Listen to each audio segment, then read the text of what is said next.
Assalamu alaikum wa rahmatullah. Welcome back, and we are continuing our lectures on the network layer. And this is the final topic that we would like to cover. It's called IPv6 or the Internet Protocol version 6. Remember, when we talked about the IP packet header, it was really for IP version 4.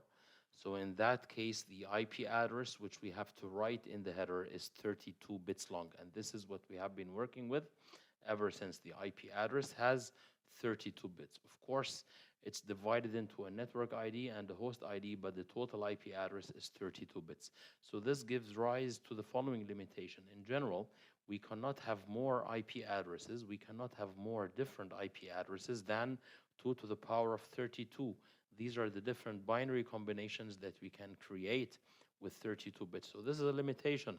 This is a limitation since nowadays it's not only computers that are connected to the internet, but our phones, our smart TV sets, and everything else, even our smart appliances, fridges, and washing machines.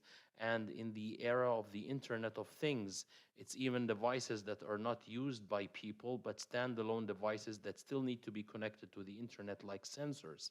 Sensors that monitor temperature, pressure, or count how many parking spots are available. And these sensors need to be communicating with the internet so that people can use this information through applications. And this is very useful, called the Internet of Things. So the bottom line, in short, the number of devices will grow. It has grown. The number of devices has grown a lot and will still grow. And perhaps the 32-bit IP address will not be enough to have a distinct global IP address for every device connected to the internet. So the solution basically came from the IETF, the Internet Engineering Task Force, which is the main committee responsible for putting standards for the internet. They started thinking about this limitation since the 1990s, started to think what they need to do about it, and then they came up with a new IP protocol called IP version 6, IPv6. And as you will notice from the header, let's even have a quick peek at the IPv6 header. It allows for a much larger IP address. So this IP address is 16 bytes long instead of only 4 bytes as in IPv4. It's 128 bits instead of 32 bits, which allows many more IP addresses. So before we continue, of course, if we still live with IP version 4, as long as we still live with IP version 4, we can be efficient in allocating IP addresses. So we can try to save IP address space by being efficient, basically by using techniques like subnetting and the subnet mask, and we have talked about that. Even moving from classful addressing to classless, so we can forget about class A, B, and C and work with any combination of network ID and host ID. That's also possible. It can save IP address space. However, when things come to the worst and we are not able to deal with the size of the IP address anymore, then we have to move to IP version 6. As a matter of fact, IP version 6 exists already, so the standard is ready. It's part of our Windows, and we are ready to use it at any time. Now, what was the idea behind IP version 6? Again, the IETF, the Internet Engineering Task Force, they started thinking about the issue in 1990. They put some specifications, some requirements, so they wanted to be able to support billions of hosts, even if we are not efficient in allocating IP addresses. We would like to reduce the size of the routing tables. We would like to simplify the protocol and allow routers to process packets faster. We wanted to provide better security. We wanted to pay more attention to different qualities of service, so being able to support different types of service or quality of service in general in a more efficient way. We need to allow the new protocol when it comes out. We need to allow the new protocol, IPv6, and the old one, IPv4, to basically live together, permit the old and new one to coexist for years to come. And if the new one needs to be changed again, we should be able to do so. So we need to allow the new protocol to evolve in the future if we need to do that. Now, what happened basically is that when IETF called for different proposals, and they looked at the different proposals, matching them, maybe combining some of the ideas. The final result, which was IPv6, it basically achieves the following. First of all, it has a much longer IP address, even though the IP address is longer, but the header itself is simpler. So the details of the header is simpler, which allows for faster packet processing in the routers. The support for options is done in a better way. Remember, in IP version 4, we have the basic part of the header, which is 20 bytes long, and then we have some options.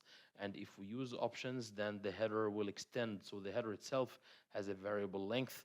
Now, dealing with options is done differently, as we will see. In IP version 6, also security can be done in a more efficient way, and we pay more attention to quality of service. Now, let's have a look at the header so that we can understand some of these things. First of all, the IP version 6 header.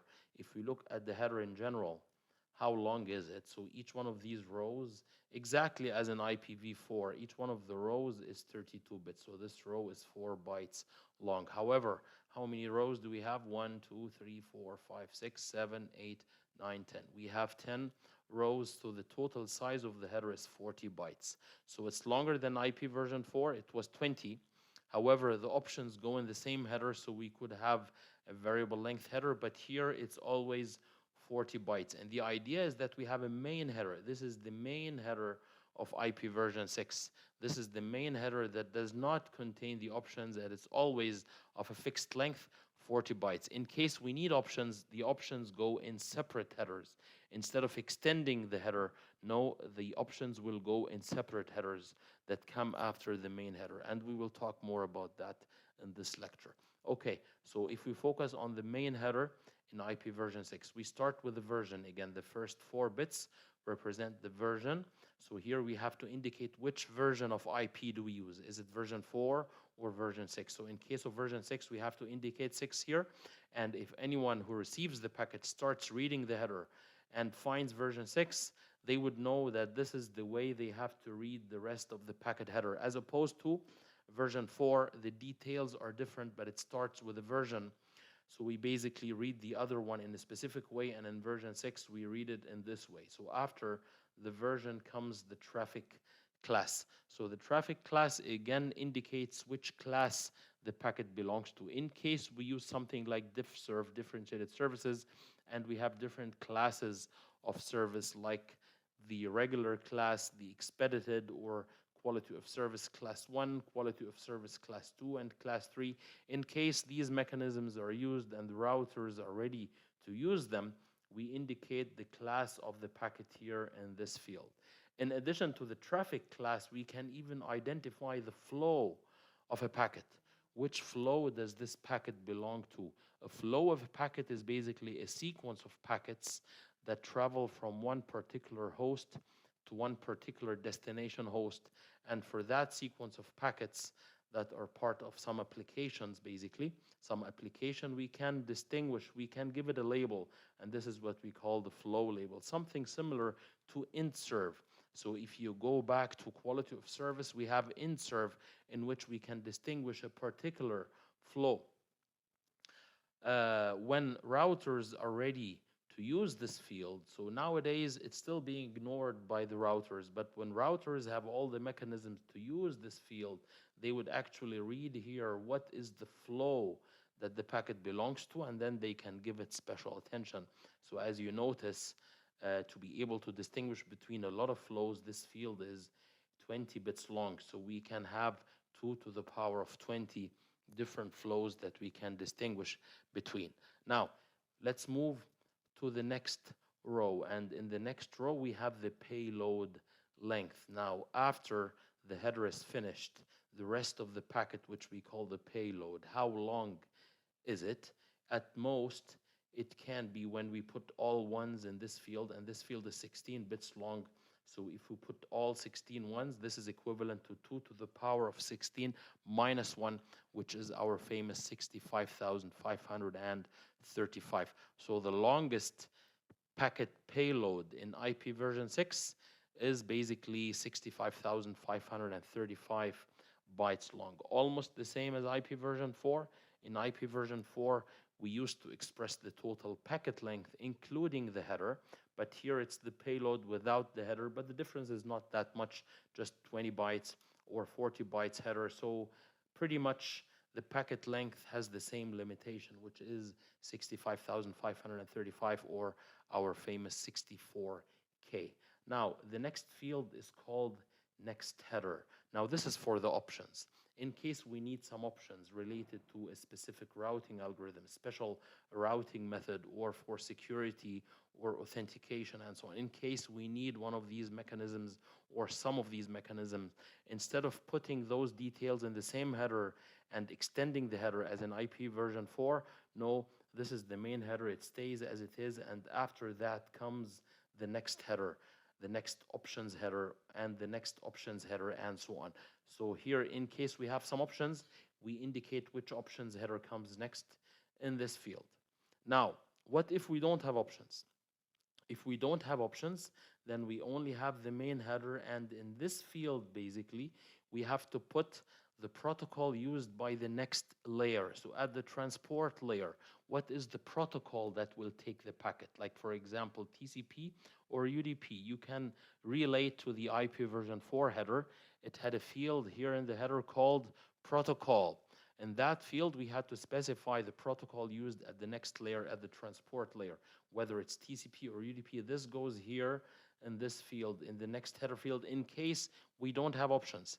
However, what happens if we have options? Let's say we have two different options that are used. So in this field, we specify what is the next options header. Let's say the routing options, which becomes a separate header that has a field like this. It exactly has this field.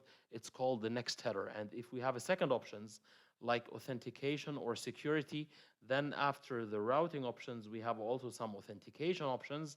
And in that, we have the same field, the next header.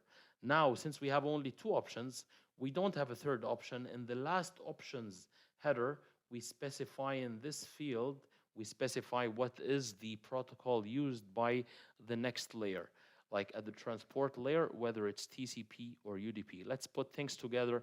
If we don't have options, then in this field, we specify the protocol of the next layer, the protocol of the transport layer. If we have options, then we point to the next options header, the options header that comes next, and then the options header that comes next specifies the other options that comes next, the other options that comes next. In the last options header, we have a field like this, which specifies what is the protocol used at the transport layer, like TCP and UDP. Let's continue. And the next field is called the hop limit. Now, the hop limit is exactly the same as time to live. In time to live in IPv4, we specify how many hops the packet is allowed to take. So we initialize this field with a high value, like if we take the full value, all ones, this field is 8 bits long, exactly the same as in IPv4, 8 bits long. So what is the largest number that we can put here? All 8 ones, which is equivalent to 255. So imagine I send a packet, I initialize this field to 255, it goes to the next router. Before the next router forwards, this will be decremented by 1, so the hop limit will be decremented by 1, it becomes 254. If the packet gets forwarded again, it's decremented again, and so on. Now, if that packet arrives at the destination, we are done. If the packet, for any reason, like errors, mistakes, and so on, if the packet does not arrive at the destination, as a precaution mechanism, when this hop limit reaches 0, it means the next router that receives it will just discard the packet. That's why we have the hop limit. Just a small comment. In IPv4, this field is called time to live because the original idea was to use the field as to specify the time in seconds that this packet is allowed to live in the network. But the implementation was different. So the implementation basically used the field as number of hops. So initialized at a large value with the next forwarding, it gets decremented and so on. Since this was a good idea, so the name in IPv6 reflected the actual mechanism used. That's why we call it hop limit. Now, we go to the next field, which is the source IP address. Now, this is the IP address of the source, which is much longer than in IPv4. In IPv4, the IP address of the source has only one row, 32 bits. Here we have 1, 2, 3, 4 rows times 32 bits, which is equivalent to 16 bytes or 128 bits. That's how long the IP address is in IP version 6. So the source, we specify the address of the source in 16 bytes, and we specify the address of the destination in 16 bytes. And let's have a quick comment on that. So now in IP version 6, the IP address is 16 bytes times 8 is 128 bits. So how many different IP addresses can we have?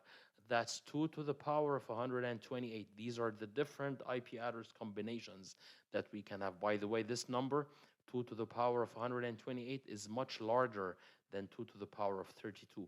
As a small exercise, if we take the equivalent of this number, 2 to the power of 128, and if we divide by the area of the entire Earth, land and sea, if we divide 2 to the power of 128 by the area of the Earth, the result of this division is 7 times 10 to the power of 23. So 7 with 23 zeros. That's not the number of IP addresses that we can have. That's the number of IP addresses that we can have in every square meter of the Earth. So imagine in every square meter we can afford having that many different IP addresses. I think that's it, and we are all set. Now, let me go back to the header structure, and we have a couple of comments again. So another comment is the fact that we don't have a checksum field. If you go back to the IP version 4 header, there was a field called checksum, and we use this field to detect any errors in the header. So this is an error detection field similar to the check bits. We can use it to check if we have any errors, any transmission errors in the header. And this is done at the network layer, at layer 3. Now in IP version 6, it was decided not to do that. So we don't have any checksum field. It was decided, it was a decision that we will not check errors at the network layer simply because we have error detection and correction mechanisms at the data link layer and at the transport layer. So it was decided to omit error detection at the network layer, and we don't have this field anymore. So no checksum here. Obviously, the advantage is that the routers need not to check errors in the header, and this leads to faster packet processing. This was one of the objectives of having IP version 6, in addition to having a longer address. Okay, so this leads to faster packet processing. Now, in addition to this, we don't see in the header anything related to fragmentation. If we look at the header structure again and compare to IP version 4, in IP version 4, we had a full row related to fragmentation. So we had identification and we had offset at the end, and in the middle we had some flags like don't fragment and more fragments and so on. So these fields were all related to the idea called fragmentation. Fragmentation is when a router in the middle of the network, later on, a router in the core of the network decides to divide the packet into smaller pieces called fragments because it cannot cope with the packet size anymore.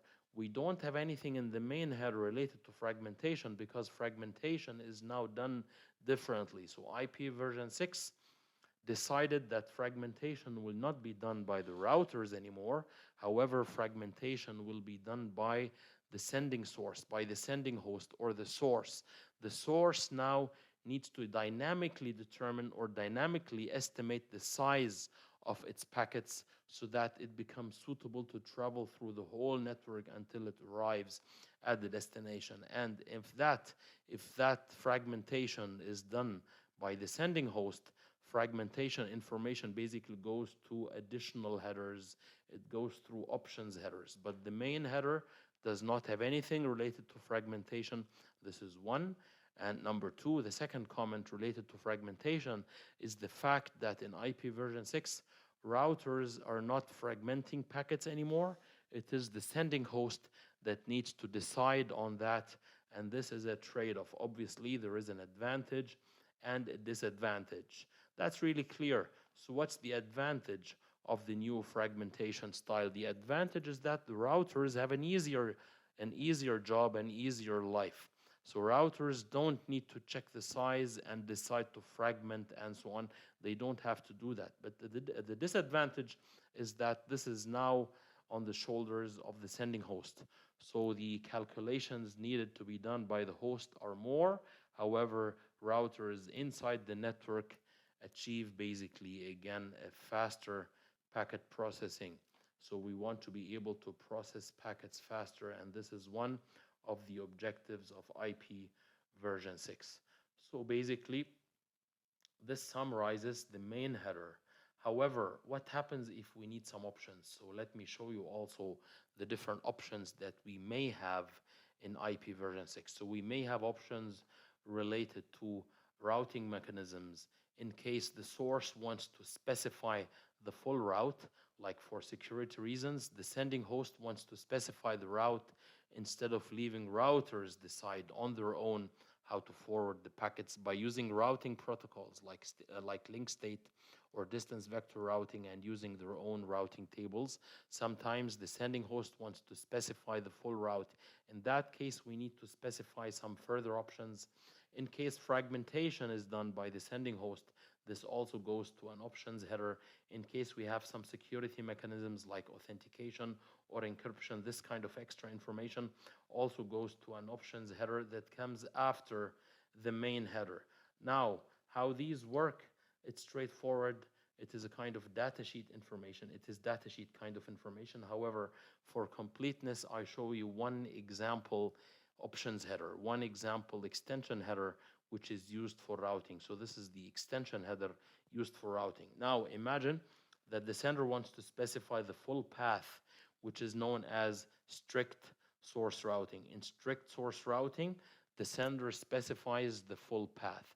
Now I specify the full path by finding out what are the routers that my packet will go through exactly. Imagine as an example, my packet will have to go through 4 routers. Router 1, 2, 3, 4. Now, the IP address of each one of these routers will go in this field, which is called type-specific data. So in this field, I have to specify the IP address of router 1, IP of router 2, and 3, and 4. Since my packet has to go through 4 segments, as I'm using in my example, the number of segments goes here. So in this field, segments left, I put 4, which means that the packet that has just left my machine will have to go through 4 segments. And then in this field, we have to specify what is the routing type that I'm using.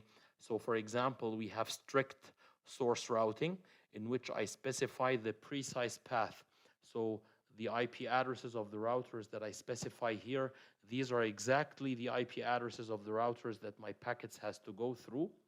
However, in addition to these, my packet is not allowed to go to any other machine in the network. However, we may have some other routing types like loose source routing, in which I specify a list of routers that my packet needs to go through. But in addition to those, my packet may go through some other routers as well, and that's called loose source routing. So if you just stick to strict source routing, in this field, I have to specify the type, strict source routing, and I have to specify also how long my extension header is. Obviously, if my packet needs to go through 4 segments, I have 4 addresses. But if my packet needs to go through 120 segments, then here I have to specify 120 different addresses. So basically, my options header ends up having variable length. So we have to specify how long it is. Now here in this field, in the next header field, I have to specify what is the next options. Will we use some of these options as well? So let's say we have some encryption also, or some security mechanism. In that case, we have another options header as well. But if not, then we don't have any options. And in this field, in the last options header, as I mentioned before, we always point to what is the protocol used by the transport layer. So by the next layer, the transport layer, what is the protocol that will receive, that will take this packet to process it, like for example, TCP and UDP. So this finishes all the details about IP version 6. And the only remaining thing is some controversial questions. So some open questions that may or may not be answered. So we may or may not be able to answer these questions. So let me go through them, and they are related to things that we mostly talked about already. First of all, the IP address in IP version 6, the IP address, if we have a quick look at the header again, is now 16 bytes long. So the IP address now is 16 bytes long, or 32 bits. Sorry, 16 bytes long, or 128 bits. Is this enough? Is this too much or too little? So basically, it seems it's not too little, because we have done a calculation. The number of different IP addresses that we can have in the world, in the internet, is now 2 to the power of 128. That's really a huge number. So it seems like it's not too little. Maybe it's too much, or is it just right? We don't know. We don't know exactly, so we cannot answer this question. Even if we say nowadays it looks like it's too much, what about tomorrow? What about 10 years from now? We don't know for sure, so it's a controversial question. Now, let's look back at the header structure, and the hop limit is only 8 bits long, just as in IP version 4. This field here, hop limit, which is equivalent to time to live, is only 8 bits long, which means the largest number that we can have here is 255, which implies that at most, any packet can go through 155 different hops. It can go through, 255 different hops, which means 255 different routers. And this is a limitation. What if my packet needs to go through a longer path? This is not reflected in IP version 6, apparently, because it seems to be enough. So in terms of the number of hops, by the way, the number of hops means how many routers my packet has to go through. And this is at most 255, because the initial value can be at most 255 if all 8 bits are ones. It might be okay, especially if we bear in mind that routers are always connecting different networks together. So from network to the next, we have a router that interconnects them. So it might be okay, but it's still a controversial question, since IP version 6 does not allow for a larger number of hops. So the hop limit is still 8 bits long. Now, the packet itself is still 64 kilobytes, just as in the IP version 4. Where does this come from?